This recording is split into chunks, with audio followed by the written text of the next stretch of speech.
I didn't expect my heart to stutter like this over a towel. A damn towel, hanging loose around his neck, and the faint scent of chlorine drifting through the room like some cruel joke from the universe.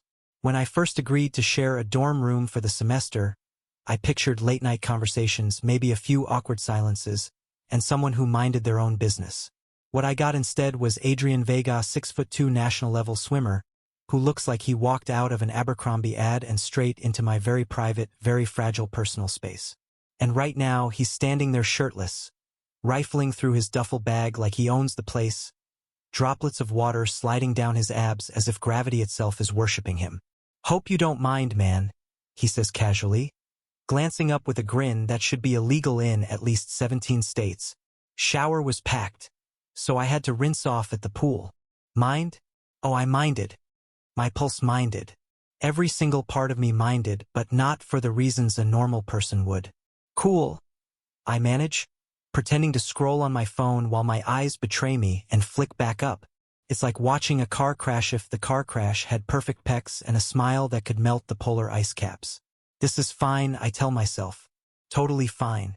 Just a few months of sharing a room with a Greek god who probably thinks my idea of exercise is lifting a paintbrush. Nothing I can't handle. Except, of course, for the part where I can't stop staring at him. Adrian throws his towel over the back of his chair and stretches, arms raised high, muscles flexing in a way that should come with a trigger warning. His voice cuts through my spiraling thoughts. "So Noah, right?"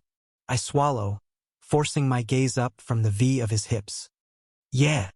You into sports at all?"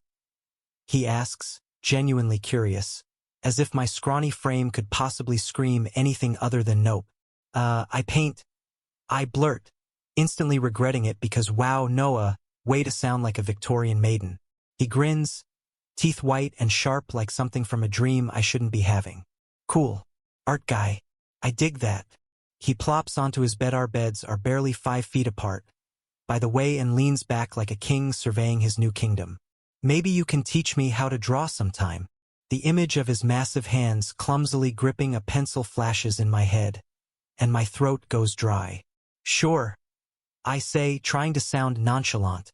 "If you promise not to drown me in the pool first." He laughs loud, warm, and so genuine it hits me like a wave. And just like that, I'm drowning anyway. Days blur into a routine that feels both painfully normal and utterly life-altering. Mornings smell like his peppermint body wash. Evenings echo with his low humming while he scrolls through playlists, and somewhere in between, I start to memorize him. The curve of his smile when he's teasing me. The way his damp hair curls at the nape of his neck after practice. The fact that he chews his pen when he's stressed. And now my brain has filed that away in a folder labeled "Things That Will Ruin Me." But it's not all daydreams and stolen glances. Because for every warm laugh we share, there's a cold reminder waiting in the shadows. Adrian Vega is straight. Or, at least, he lives in a world that expects him to be. And me? I'm just the awkward, closeted roommate who can't stop sketching him in secret. The first time he catches Miralai catches might's a disaster. I'm hunched over my sketchbook late one night, pencil dancing almost feverishly across the page, trying to capture the way he looked after his last meet. Victorious, dripping, incandescent. I'm so lost in the lines of his jaw that I don't hear the door until it clicks shut. "What are you working on?" His voice is soft, curious. Too close. I slam the book shut like it's contraband, which honestly it kind of is. "Nothing. Just class stuff." He steps closer, and suddenly the room feels too small, the air too heavy. "Can I see?" Panic flares white-hot in my chest. If he sees God, if he sees I'll lose everything. Our fragile friendship, the illusion of safety, the only piece of normal I've had in years. "No," I say, too sharp, and his brows lift in surprise. For a long, suffocating beat, he just looks at me. And then, because the universe clearly enjoys my suffering, smiles. Slow, knowing, like he's found the missing piece of some puzzle he didn't even realize he was solving. "You draw me," he says quietly, almost like it's a secret meant only for the two of us. My lungs forget how to work. Words tumble out, excuses, denials, but none of them matter because Adrian Vega is suddenly sitting on the edge of my bed, close enough that I can feel the heat of him through the thin cotton of my t-shirt. Why? His voice is low now, almost a whisper. Not accusing, just curious. I don't have an answer that won't destroy me. So I do the only thing I can. I look away, clutching the sketchbook like a lifeline, and pray he doesn't see how badly my hands are shaking. Adrian doesn't move. He just stays there, watching me like he's trying to memorize my every twitch. The silence stretches, taut and fragile, until I can hear the pounding of my own pulse in my ears. Finally, he speaks. You're good, at drawing. I blink, startled, because of all the things I expected: anger, disgust, laughter. This wasn't one of them. You looked. My voice cracks like a bad radio signal. Just a peek. He smiles, and it's softer than I've ever seen it, like he's stripping off some armor I didn't know he wore. You make me look better than I am. You're kidding, right? The laugh that escapes me is thin, brittle. You're basically a Renaissance statue come to life. Don't, he interrupts gently. Don't talk about yourself like that. And there it is, the thing I've been running from: kindness. It's almost worse than cruelty because kindness feels like hope, and hope is dangerous when you're me. I swallow hard, forcing my gaze to the floor. You shouldn't. You don't understand. Then make me understand. He's closer now. I can feel the heat of him seeping into my skin, smell the faint chlorine that clings to him like a second soul. When I finally look up, his eyes are searching mine, and for one wild, impossible second, I wonder if he feels it too, that gravity between us that's been pulling me under since day one. I like you, I whisper, because I can't keep carrying it. This secret that's been eating me alive. The words hang there, raw and trembling, and I brace for the fallout. But it doesn't come. Instead, Adrian exhales, slow and shaky, and then he does something that makes my brain short-circuit. He reaches out and takes my hand. His fingers are warm, calloused from years of gripping pool tiles, and when they curl around mine, the whole world tilts.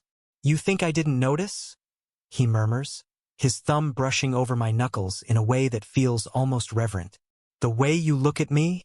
I wasn't trying to. I know. His voice softens further, a low hum that vibrates in my bones. I'm not mad, Noah. I don't think I could be.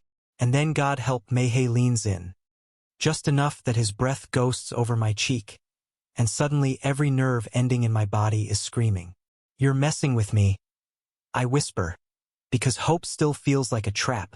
Do I look like I'm joking? His forehead rests lightly against mine, and I swear I can feel his heartbeat syncing with mine, fast and erratic. I've been trying to figure this out for weeks. Why I care when you stay up too late. Why I can't stop wondering what you're thinking when you get that faraway look in your eyes. The confession hits me like a tidal wave, knocking the breath from my lungs. Adrian, he chuckles softly, almost self-conscious. Guess I'm not as straight as I thought. Something in me shatters, then quietly, beautifully, and before I can talk myself out of it, I close the distance. Our lips meet, tentative at first, like we're testing the edges of something fragile. And then his hand slides to the back of my neck and the kiss deepens, and it's everything. It's the crash after the storm, the warmth after endless winter. It's his heartbeat pounding against mine like a promise. When we finally pull back, breathless and wide-eyed, he grins that stupid, perfect grin that started this whole mess. So, he says, thumb tracing lazy circles against my jaw, still can't stop looking at me? I laugh, really laugh, loud and unguarded, and press my forehead to his. Not a chance. And for the first time in forever, it doesn't feel like drowning. It feels like coming up for air. The weeks that follow aren't a fairy tale. There are questions, fears, moments when the weight of the world presses hard against our little bubble. But there are also stolen kisses in empty hallways, quiet nights spent tangled in sheets and laughter, and the kind of conversations that make you believe maybe, just maybe, you deserve this. Adrian holds my hand openly by the time spring rolls around, and when he wins his next meet, he doesn't run to his teammates first. He runs to me, People stare. Whispers follow. But when he kisses me right there by the pool, under the harsh glare of fluorescent lights and the roar of the crowd, I stop caring about any of it. Because the Seuss's worth every risk, every breathless second. And when he pulls back, grinning like the sun breaking over the horizon, he says the words that have been sitting on the tip of my tongue since the night it all began. I like you too, Noah. More than I ever thought I would. And just like that, the world feels big and bright and terrifying, but for once, I'm not afraid. Because sometimes the thing you think will break you wide open, it turns out to be the very thing that makes you whole. Thank you for listening. Don't forget to like and subscribe to stay updated with the latest videos.